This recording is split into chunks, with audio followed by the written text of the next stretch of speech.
कि श्री हनुमान जी महाराज को सिंदूर चढ़ाया जाता है। हनुमान जी महाराज को अकौआ के पत्रों पर राम राम लिख करके लोग माला बना करके पहनाते हैं।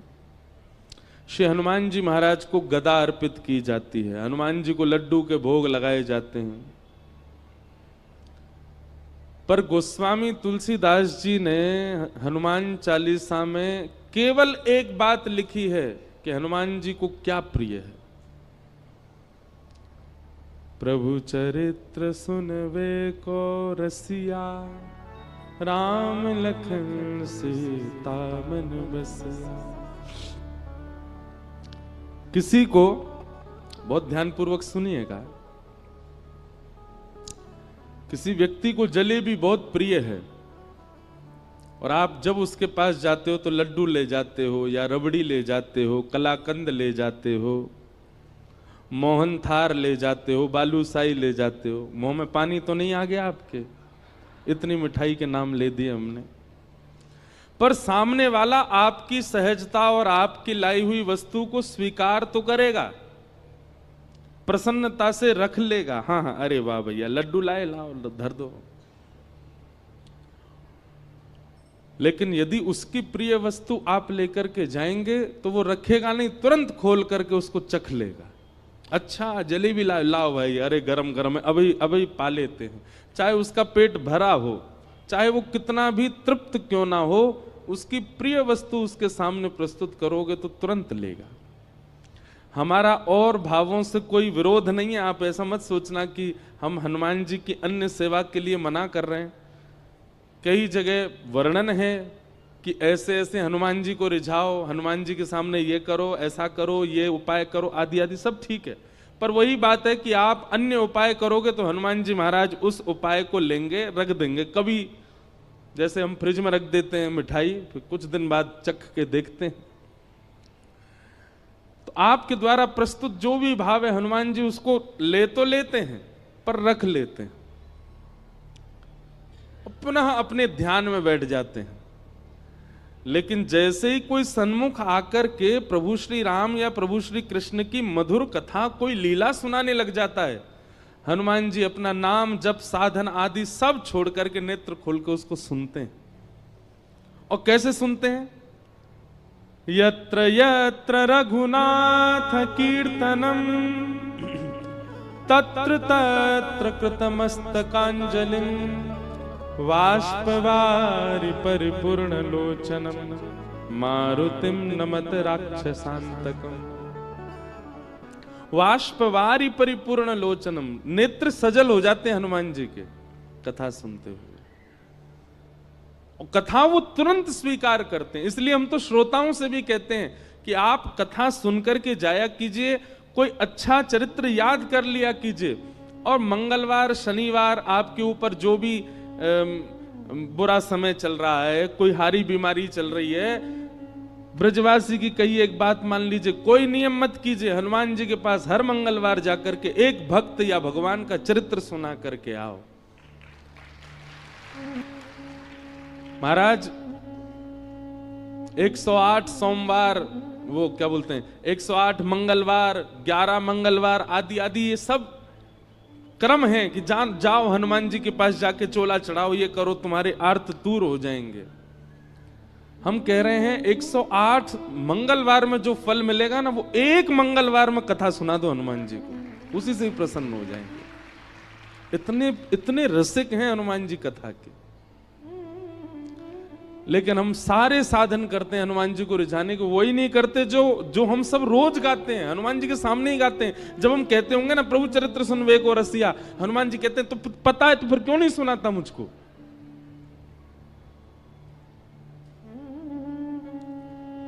इसलिए भैया हमारी कही एक क्रिया, हमने बहुतों को बताया है कि हनुमान जी को प्रसन्न करना है तो कथा सुना। हमारी तो कथा के मुख्य श्रोता ही हनुमान जी हैं। आपको दिख जाए तो बहुत बड़ी बात है। ये देखो, ये हमारी पहली कथा से सारी कथा सुन रहे हैं। और गदा वाले हनुमान जी नहीं है, कीर्तनिया हनुमान है। हनुमान जी गदा वाले हैं ही नहीं है।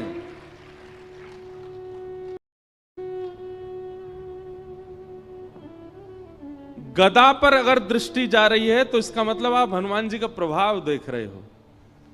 पर हनुमान जी का अगर स्वभाव खोजो, हनुमान जी के हृदय में झांक करके देखो, तो हनुमान जी गदा तो उठाते ही नहीं है, बहुत कम। वह उठाई थी राम रावण युद्ध में, उसके बाद हनुमान जी गदा साइड में रखी रहती है।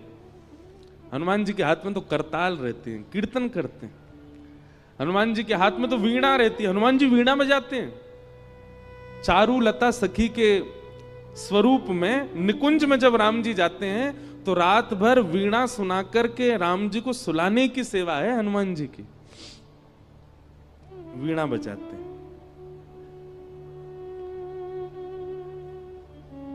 पर हमको लगता है कि ये रौद्र हैं, ये भयानक हैं, ये आर्तों को नष्ट करना जानते हैं। 24 घंटा केवल वीर आसन में बैठ करके और हमारे दुख दारिद्रों को दूर करना ही इनका काम है। नहीं, हनुमान जी नहीं दुख दारिद्र दूर करते, अपने गणों को भेज देते हैं, जाओ इसका कंटक काट के आओ। हनुमान जी तो 24 घंटा कथा में रहते, वो तो कथा से। जब हम 21 पेशी 11 पेशी 108 पेशियां करते हैं हनुमान जी की, तो हनुमान जी क्या कहते हैं? ए भाई गणों, इसके पीछे जाओ, बहुत पीछे पड़ रहा है मेरे, जाओ इसके आगे सब कंटक काट के आओ। हनुमान जी थोड़ी आते हैं। हनुमान जी किसकी रक्षा के लिए आते हैं? जो कथा सुनाता उसकी रक्षा करने हनुमान जी आते हैं। अरे भैया, ये हमारे व्यास जी हैं, ये हमको कथा सुनाते हैं, इनके भाव सुन के हमको प्रसन्नता होती है, इनकी रक्षा तो हम करेंगे। इसलिए हमारी प्रार्थना है, पंचमुखी हनुमान मंदिर के प्रांगण में कथा हो रही है, आप श्रोताओं को एक ही काम करना है। 7 दिन के इस कथा प्रसंग में कुछ भाव, कुछ लीला, कुछ प्रसंग जो आपको भा जाए उसको याद कीजिए, उसको स्मरण कर लीजिए। वैसे तो यहां बैठ करके तो हनुमान जी पूरी कथा सुन ही रहे हैं, पर आपके क्षेत्र में भी जो हनुमान जी का मंदिर हो वहां जाइएगा और एकांत में दूर बैठ करके श्री हनुमान जी से नेत्र मिल रहे हो, भीड़ बहुत ज्यादा हो तो चिंतन कर लो हनुमान जी का, वो कथा सुना। हजारों लाखों की भीड़ मंदिर में होगी, लेकिन हनुमान जी आपके सामने ही बैठे होंगे, क्योंकि आप कथा सुना रहे हैं। तो आपसे हमारी प्रार्थना है, हनुमान जी को कथा जरूर सुनाया करो। गोस्वामी तुलसीदास जी को राम जी मिले ही हनुमान जी की वजह से, और हनुमान जी मिले कथा की वजह से। सबको कथा पता ही है। गोस्वामी तुलसीदास जी एक वृक्ष में रोज जल डालते थे अपने नित्य क्रम में, तो उस जल पर कोई ब्रह्म प्रेत रहता था। वो प्रेत 12 वर्ष के बाद जब मुक्त हुआ, गोस्वामी जी के चरण पकड़ लिए, बोले आपने मुझे मुक्त कर दिया, मैं जाते जाते कुछ वरदान देना चाहता हूं, मांग लीजिए। गोस्वामी जी बोले हमको राम जी से मिलवा दो। प्रेत बोला राम जी से मिलवाने की सामर्थ्य मेरी होती तो मैं प्रेत क्यों होता? गोस्वामी जी बोले कुछ तो करो, क्योंकि तुम मानव नहीं हो, प्रेत हो, तुम्हें कुछ तो पता होगा ठाकुर जी के बारे में। तो वो प्रेत कहता, बोले हाँ, जिनके मारे हम प्रेतों के प्राण निकलते हैं उनका पता हमको रहता है। कौन? हनुमान जी। वो कहां घूम रहे हैं, कहां बैठे हैं, क्या कर रहे हैं, ये हम सब प्रेतों को पता होता है,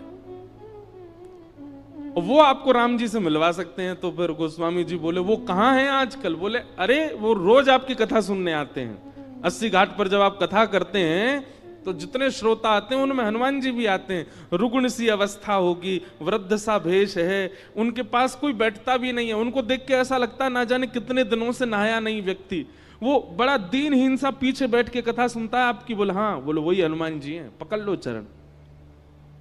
और गोस्वामी जी ने कथा के बाद चरण पकड़ लिए।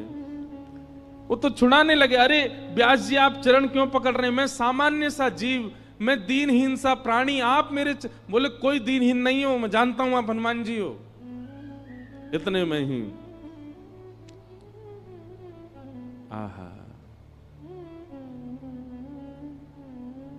श्री हनुमंत लाल प्रकट हो गए और प्रकट होकर के गोस्वामी जी को हृदय से लगा लिया, नेत्र सजल हो गए। गोस्वामी जी बोले हनुमंत लाल, आप इतने दिन से कथा सुनने आते, मैं रोज आपको देखता, आप पीछे आकर के बैठ जाते, कोई आपका स्पर्श भी नहीं करता था, कोई आपके पास बैठता भी नहीं था। हनुमान जी कहते कथा सुनने की विधा यही होनी चाहिए।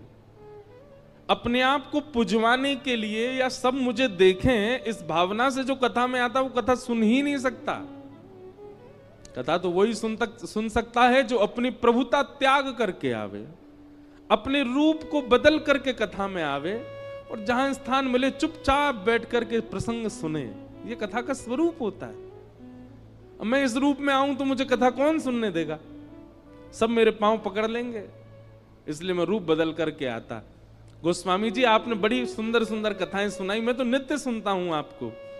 आज आप दक्षिणा ले लीजिए, हमने कथा सुनी है आपसे, कोई दक्षिणा बताइए। बोले दक्षिणा में केवल राम जी दे दो हमको, ये बता दो राम जी कहां मिलेंगे। तब हनुमान जी ने पता बताया, बोले चित्रकूट जाइए और श्री चित्रकूट में आपको रघुनाथ जी के दर्शन होंगे। तो भैया,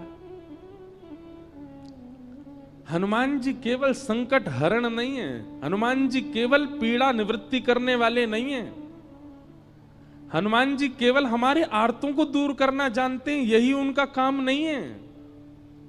ये सब तो उनके गण करते हैं, हनुमान जी नहीं करते। हनुमान जी तो केवल कथा के रसिया हैं, कथा श्रवण करते हैं। हनुमान जी जैसा भावुक कोई देव नहीं, हनुमान जी जैसा दयालु कोई देव नहीं। हमने समझा भले ही उनको बहुत रौद्र रूप में है, पर उन जैसा कोई कोमल नहीं है। सबको कथा पता है, लंका सिया सुध लेने जब जाना था, सारे बानर उछल रहे थे, हम जाएंगे हम जाएंगे। हनुमान जी पीछे बैठे चुपचाप, उनको पता ही नहीं है कि मुझ में बल क्या है। एक बात याद रखिएगा, जो वैष्णव होता है, जो भक्त होता है, वो अपने गुण को ज्यादा प्रकाशित नहीं करता। जैसे किसी के अंदर कोई गुण होता है ना, वो उस गुण को इतना प्रकाशित कर देता है कि उसके चेहरे पर ही वो दिखने लग जाता है, इसमें ये गुण होगा। जैसे किसी के पास धन बहुत है, धनवान है, तो उस स्वरूप ही ऐसा बना के घूमेगा कि देखने वालों को पता चल जाए धनवान है। कपड़े कैसे, एक सरवट नहीं आ जाए उस पर, सीधे रखेगा, बैठेगा तो अदब से बैठेगा, गले में 2-4 जंजीर पहन के रहेगा सोने की, हाथों में इतनी सारी अंगूठी, छोटी छोटी से काम नहीं चलता, बड़ी बड़ी पहनेगा। फोन जेब में रख सकता लेकिन हाथ में ही रखेगा, सबको पता चले 2 लाख का फोन है मेरा। जूता चप्पल ऐसी टिमटिमा रहे होंगे उसके कि मानो जैसे कोई तारे चमक रहे हों। वो अपने स्वरूप से ही बता देता है कि मैं धनवान हूं। ऐसे ही धनवान व्यक्ति अपना स्वरूप बता देता है। बलवान व्यक्ति,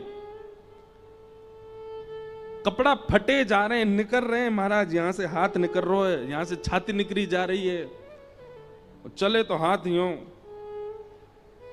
हमारे साथ बेचारे 2 भैया हैं, ये तो बढ़िया हैं ना।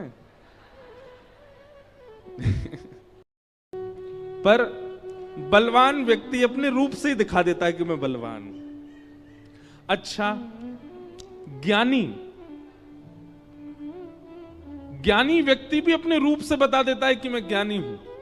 त्रिपुंड लगा करके घूमेगा, गले में कम से कम 2-4 रुद्राक्ष की मालाएं पड़ी होंगी, कानों में भी रुद्राक्ष ही लटक रहे होंगे, और यहां त्रिपुंड, यहां त्रिपुंड, यहां त्रिपुंड, यहां त्रिपुंड। चले तो ग्रंथ हाथ में लेकर के, बैठे तो खड़ाऊं पहन के चट चट करता चले। बस पहनता तो मैं भी हूं, पर मैं स्वरूप से ज्ञानी दिखूंगा नहीं, हूं भी नहीं। गुरुदेव की उच्छिष्ट जो कृपा प्रसादी वही दे रहे हैं। पर कोई प्रचंड ज्ञानी हो, उसके रूप से पता चल जाता ओहो ज्ञानी है, कोई भैया संभल के इसके सामने। पर वैष्णव जो होता है ना, वो विपरीत होता है।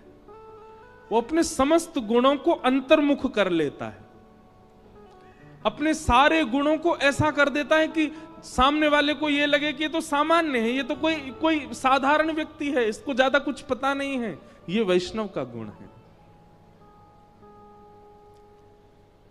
हनुमान जी ऐसे ही हैं। हनुमान जी ने हम सबको जो दिखा रखा है, एक प्रकार से हमको बहकावे में डाल रखा है कि भाई मेरी गदा देखो, मेरा रूप देखो, मेरा बल देखो, आदि आदि। हनुमान जी ने अपने अपने वास्तविक रूप को छुपा रखा है। वे तो रसिक हैं कथा के, वे अत्यंत सौम्य हैं, वो अत्यंत सरल हैं, वो अत्यंत, अरे कोई जरा सा राम बोल दे तो नेत्र सजल हो जाते हैं हनुमान जी के, इतने इतने करुणावतार हैं। तो ऐसे श्री हनुमान जी महाराज की परम कृपा है कि हम उनको कथा सुनाने के लिए यहां आए हैं।